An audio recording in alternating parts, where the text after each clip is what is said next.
शिवसेनेचे माजी खासदार विनायक राऊत यांच्यासह त्यांच्या कुटुंबियांविरोधात त्यांच्या सुनेनं गंभीर आरोप करत कापूरबोडी पोलीस ठाण्यात तक्रार दाखल केली होती। या प्रकरणात विनायक राऊत यांनी ठाणे सत्र न्यायालयात अटकपूर्व जामिनासाठी वकिलांमार्फत अर्ज केला होता। या जामीन अर्जावर 23 जुलैला न्यायालयात सुनावणी पार पडणार आहे, त्यामुळे या प्रकरणाच्या सुनावणीकडे सर्वांचे लक्ष लागले।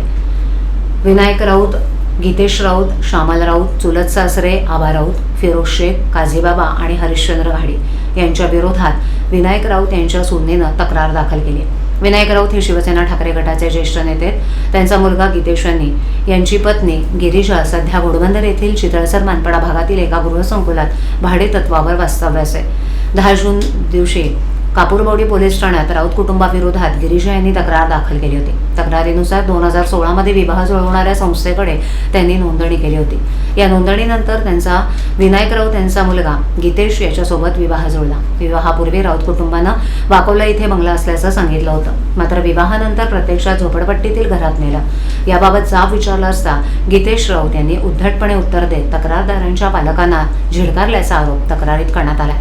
विवाहापूर्वी गिरीजा एका खासगी कंपनीमध्ये कामाला होती। हे काम गिरीजा यांना सोडण्यास भाग पडून गीतेश यांनी गिरीजा हिला त्यांच्या कंपनीत कर्मचारी म्हणून काम करण्यास सांगितल्याचा आरोपही तक्रारीत करण्यात आला। गीतेश यांनी त्यांच्याशी वैवाहिक संबंध ठेवण्यास टाळाटाळ केली। याबाबत जाब विचारल्यास शिवीगाळ, मारहाण आणि मानसिक छळ केल्याचा आरोप त्यांनी केला।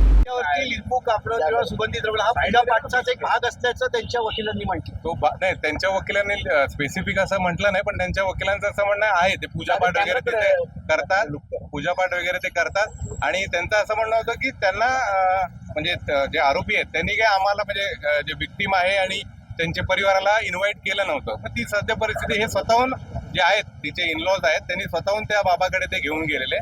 पण आमचं जे होतं त्या डेफिनेशन मध्ये बसतं अघोरी कृत्यामध्ये की लिंबू कापलं, पाणी ओतलं डोक्यावरून, सुगंधी काय लावलं, डोळे बंद करून वर डोक्याच्या वर लिंबू कापलं सुरीने, ते सर्व अघोरी कृत्य येतं, ते मान्य करण्यात आलं। एक टेक्निकल गोष्ट अशी की जेव्हा आयोग होते त्यांनी कोर्टामध्ये माहिती दिली की एका आरोपीला अटक केली, बाकीचे सगळे आरोपी फरार आहेत। म्हणजेच विनायक राऊत, त्यांचा मुलगा गीतेश राऊत आणि पत्नी हे तिघही फरार आहेत असं कोर्टात पोलिसांतर्फे सांगण्यात सर, हे कुठेतरी जे सांगण्यात आलंय हे कोर्टाची दिशाभूल करणारं नाही का? कारण सकाळपासून इतर कोर्टात सांगण्यात आलं फॅक्ट आहे का की फरार आहेत विनायक राऊत? आयोने स्पेसिफिक नाव नाही सांगितलं, पण याच्यामधले बाकीचे जे आरोपी आहेत याचा शोध चालू आहे असं सांगितलेलं आहे। फरार शब्द वापरला की इतर आरोपी फरार एवढं मला काही याच्यात येत नाही, आठवणीत येत नाहीये, पण त्यांनी सांगितलं बाकीचे आरोपी याच्यात अजून सापडायचे आहेत।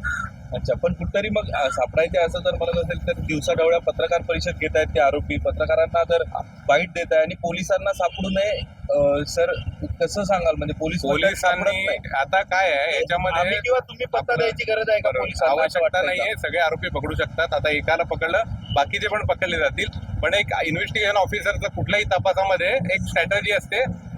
आत्ताचा प्रायमा बेसी अटक होऊन उपयोग नाही, आम्ही शेवटला शिक्षेपर्यंत बघतो गोष्टी। तर त्या संदर्भात पहिला आरोपी याला आता डिस्कव्हरीमध्ये ह्याच्याकडनं जे येईल रेकॉर्डवर ते खूप महत्वाचं असेल, त्यांना शिक्षा, बाकीच्या आरोपींना शिक्षा देण्यासाठी। आरोपीच्या वकिलांनी पंचनाम्या दरम्यान काही लिंबू, धागे, दोरे हे देखील मिळाल्याची कबुली दिलेली आहे। या संदर्भात काय माहिती? येस, ते रेकॉर्डवरच आहे। रिमांड रिपोर्टमध्ये पोलिसांनी जेव्हा आरोपीला अटक केली त्याला रंगेहात तिथे पकडलेलं आहे आणि त्या याच्यामध्ये त्याच्याकडनं ते लिंबू आणि बाकी जी सामग्री असते अघोरी कृत्याची ती तिथून पंचनामा करून रिकव्हर करण्यात आलेली। पुन्हा विनायक राऊत यांच्या अटकची लवकर झाली तर अशी तुम्ही अपील करणार आहात काय? येस, मी अपील करेन बोलले की लवकरात लवकर, फक्त ते नाही, बाकीचे सर्व जे आरोपी आहेत त्यांना लवकरात लवकर अटक करावी आणि त्याचा तपास करून चार्जशीट पाठवावी।